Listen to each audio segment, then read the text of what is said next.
In that press conference with President Trump, a reporter asked you whether you believe that President Trump is in fact a fascist, a word that you've used in the past. You were about to answer, then President Trump sort of jumped in and he said, quote, "That's okay, you can just say yes. It's easier than explaining it." So, Mr. Mayor-elect, just to be very clear, do you think that President Trump is a fascist? And after President Trump said that, I said yes.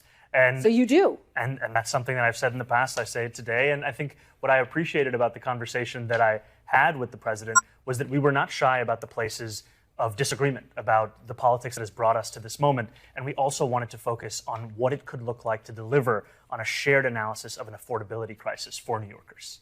You've also said in the past that President Trump has engaged in a, quote, attack on our democracy. You've called him a despot.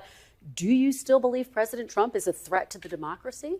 Everything that I've said in the past, I continue to believe. And that's the thing that I think is important in our politics, is that we don't shy away from where we have disagreements, but we understand what it is that brings us to that table. Because I'm not coming into the Oval Office to make a point or make a stand. I'm coming in there to deliver for New Yorkers. And a few weeks ago, I was asked by a reporter 3 words to describe myself. I said, New York City.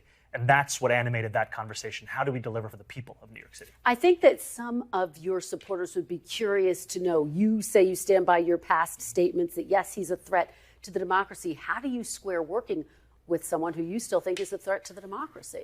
I think working for the people of New York City demands that you work with everyone and anyone, and that you always look to find those areas of agreement while not overlooking the places of disagreement. And I think this was something that came up in our meeting. We spoke about immigration.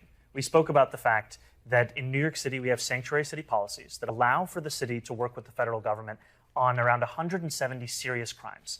The concern for so many New Yorkers comes about anything beyond that. And I spoke about the importance of us being able to protect New Yorkers, and some of the incidents that we see, they do not